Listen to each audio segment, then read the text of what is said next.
పంచాయతీల్లో ప్రత్యేక పాలన 12,769 గ్రామాలకు అధికారుల నియామకం నేడో రేపో ఆదేశాలు. సెలవుల్లో ఉన్న సిబ్బంది అందరూ తక్షణమే విధులకు హాజరవ్వాలి. జడ్పీ సీఈఓలు డిపిఓలకు సంకేతాలు ఇచ్చిన రాష్ట్ర ఉన్నతాధికారి. పెండింగ్ బిల్లులపైన సర్పంచుల్లో ఆందోళన. యాక్చువల్గా సర్పంచ్ల పదవీ కాలం ముగిసింది.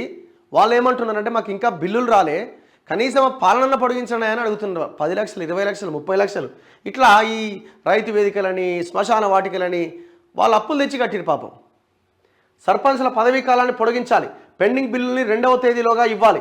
లేని పక్షంలో పంచాయతీలకు తాళం వేసి నిరాహార దీక్షలు. బిల్లులు ఇస్తే కాంగ్రెస్కు మద్దతు. తెలంగాణ సర్పంచ్ల సంఘం. పాపం వాళ్ళకి బిల్లులు రావాలా? మరి దీనికి ఏం ఆన్సర్ చెప్తావా? మొన్న అంటుండు మేము పోరాడతాం బిల్లులు ఇవ్వకపోతే. ఉరియమ్మ బిల్లులు ఇయ్యందే నువ్వు మళ్ళీ పోరాటం అంటుండు. వాళ్ళు వచ్చి 50 రోజులు కాలే అప్పుల కుప్ప చేసి అవతల పడ్డాడు. ఇప్పుడు మరి బిల్లులు ఎందుకు ఇయ్యరు అంటుండు మళ్ళీ.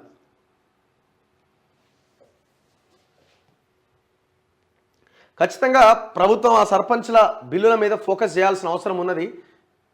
లేదు వాళ్ళకి ఒక టైం బాండ్ అన్న పెట్టాలి. టైం బాండ్ అయినా పెట్టాలి. ఈలోగా మేము చెల్లిస్తాం ఖచ్చితంగా అన్న ఇదైనా పెట్టాలి.